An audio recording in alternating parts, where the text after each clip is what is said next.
Hello guys, welcome back to my another blog. मैं ऐसा तो नहीं कहूँगी। आज मैं थोड़ा अलग कहती हूँ। तुम्हारा वीडियो में बहुत बहुत स्वागत है। आज के दिन की शुरुआत हो चुकी थी। मैंने बाल धोए और धोने के बाद उनको सही किए क्योंकि बहुत ज़्यादा खुजली चल रही थी मेरे बालों के अंदर।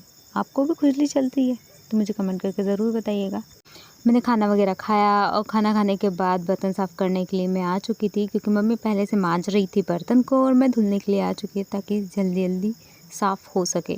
फिर इसके बाद मम्मी बैठ चुकी थी गेहूं को साफ़ करने के लिए क्योंकि चक्की के लिए गेहूं देने थे और निखिल कर रहा था बातें मम्मी के साथ बहुत ज़ोरों से।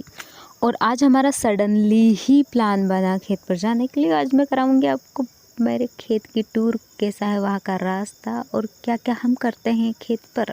फर्स्ट ऑफ ऑल मैंने घर का गेट लगाया और गेट लगाने के बाद जो है हम रास्ते पे पहुंच चुका था। वहाँ स्टार्टिंग में कीचड़ आ गया जो भी इतना भयंकर वाला, लेकिन हम पे खेत पर जाने से कोई भी नहीं रोक सकता। हम तो उसमें से निकल के आ गए। फिर थोड़ी साफ जगह आई, फिर थोड़ा कीचड़ आया, पर हमने दूसरी जगह के कीचड़ को भी पार कर लिया। ठीक है, पैर ही तो गंदे होंगे और क्या होगा, घर आके धुल लेंगे। फिर मैंने मालतुलसा को देखा जो कि बारिश में बहुत ज़्यादा ही सुंदर लग रही थी क्योंकि एकदम ग्रीन ग्रीन पत्ते, उस पर पिंक पिंक से फूल। और ऐसा लग रहा था कि कीचड़ में रास्ता है या रास्ते में कीचड़ है। मतलब इतना ज़्यादा कीचड़, भाई मेरी चप्पल ही टूट जाएगी। फिर रास्ते में देखा तो दवा का छिड़काव ज़ोरों शोरों से चल रहा था और हमारे घर पे दवा का छिड़काव हो चुका है इल्ली मार का, और बाकी वो लोग का चल रहा है, धीरे धीरे फेंक रहे हैं, धीरे धीरे छिड़क रहे हैं। और अभी हमारे गांव में न्यू तरह का पंप चला है जो कि ये वाला है। अगर आपने भी देखा है ऐसे वाला तो मुझे कमेंट करके ज़रूर बताइएगा। फिर हम आ चुके थे हमारे खेत में और सबसे पहले मुआयना किया हमारे घर की मूंगफली का। कभी आपने मूंगफली के फूल देखे हैं? ये देख लीजिए, कभी नहीं देखे हो तो। मुझे एक चीज़ समझ नहीं आती, अगर फूल ऊपर है तो फिर मूंगफली ज़मीन में कैसे लगती है? अगर किसी को इसके बारे में कुछ जानकारी है तो मुझे कमेंट करके ज़रूर बताएं ताकि मैं श्योर हो सकूं। फिर मम्मी अंदर तक चली गई थी देखने के लिए और मम्मी के पीछे पीछे मैं चली गई। और फिर मैंने ध्यान से देखा तो सोयाबीन में फूल आ गए थे। मतलब अब तो अगर कोई चारा मार दवा फेंकेगा तो उसका तो काम खत्म। कभी आपने सोयाबीन के फूल देखे हैं? जिन जिन लोगों ने सोयाबीन के फूल देखे हैं कमेंट करके ज़रूर बताइएगा। क्योंकि हमारी बोनी है, जो हमारे खेत की बोनी है, लगभग हो चुकी है 1.5 मंथ की। 2 बार दवा का छिड़काव होना था चारा मार का, पर हमारे घर पे एक ही बार सफाया किया जिसमें सफाया हो गया। और ये वही घास है जिसके ऊपर दवा छीटी थी, तो इसका मतलब है कि वो कमज़ोर हो चुका है बेचारा। फिर मैंने अपने कुएं को देखा तो इतना सारा पानी, और इतना पानी अगर सर्दियों में रहे तो बल्ले बल्ले हो जाए, पर ऐसा होता कहाँ है। बारिश का पानी और कहाँ सर्दियों का पानी। उस टाइम पे हो तो गेहूं की फसल अच्छी हो जाए। फिर मुझे अचानक से आवाज़ आने लगी तो मैं यहाँ पे आई थी और फिर मुझे जानकारी मिली कि ये वही पत्ते हैं जिनकी पत्तलें पहले बनती थी। इतना बड़ा पत्ता है कि एक ही पत्ते में पूरी एक पत्तल बन सकती है और ये कंपोस्ट भी हो सकती है। मैं सोच रही थी क्यों ना मैं इसका बिज़नेस स्टार्ट करूं, क्योंकि प्लास्टिक की चीज़ों का कहीं ना कहीं अपन इस्तेमाल करते हैं तो वो नुकसानदायक होती है। और पत्तों की अगर पत्तलें बनेगी तो चाहे आप कितनी ही यूज़ करो, एक तो रोज़गार मिलेगा, दूसरा प्रकृति का दोहन भी नहीं होगा, उससे कुछ ना कुछ न्यू चीज़ें मिल भी जाएंगी। मतलब पुराने में ही न्यू का आविष्कार करना। और हम थोड़ी दूर आगे बढ़ो, इतना भयंकर तरीके से पानी आया तो हम भी छाता लेके खड़े हो गए थे। हम भी चतुर प्राणी थे, हम भी एक छाता लेके गए थे फोल्ड वाला। फिर इसके बाद आ चुके थे हमारी तुअर के पास, जो कि आप पहचानते ही होंगे, जो कि अच्छी हालत में थी, लेकिन कुछ कुछ जगह पे घास था, उसने चढ़ा कर लिया था और मम्मी उखाड़ रही थी। बोले कि मैं साफ़ कर दूं। तो मैंने कहा जो आज्ञा आपकी माता श्री, हम तो चलते हैं अपने रास्ते पर। और मैं मेर चलने लगी और मेरी चप्पल टूट गई सही में भी।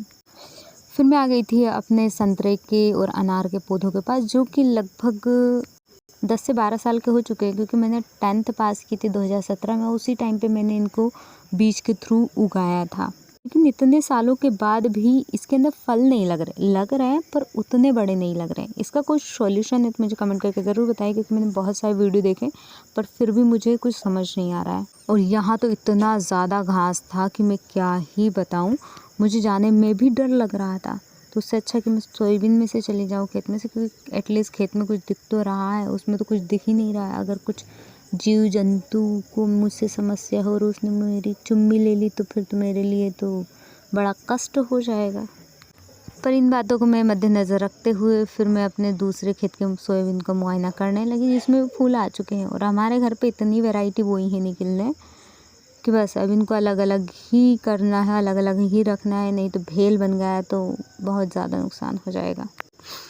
ये मेरा अनार का पौधा है जो कि लगभग 12 साल का तो नहीं 10 साल का हो चुका है, और उसके अंदर ऐसे फूल आते हैं और छोटा सा फल लगता है। अब वो तो चींटी पक्षी और यही खाते होंगे डेफिनेटली, क्योंकि खेत पे है, पर वो बड़ा नहीं होता है।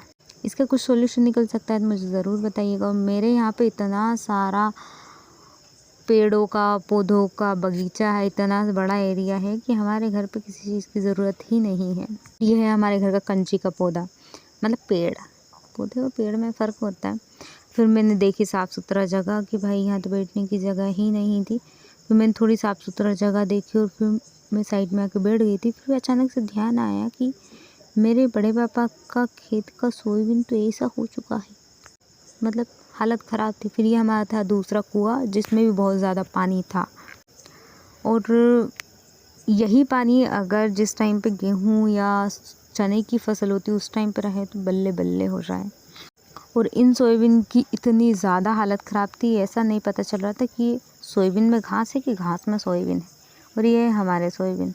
पर लेट्स सी, जब घर में आ जाए तब अपन खुशी मनाएंगे, क्योंकि किसान की ज़िंदगी तो ऐसी ही है कि पहले बोनी की चिंता, फिर दवा की चिंता, फिर वो बड़े हो जाएंगे, फिर फूल आएंगे, फिर जिस टाइम पे हार्वेस्टर चलेगी या मशीन चलेगी उस टाइम की चिंता, जिसके बाद मतलब चिंता ही चिंता है। फिर सुखाना, बेचना, कभी सरकार इस चीज़ की फसल का अच्छा समर्थन मूल्य नहीं देती।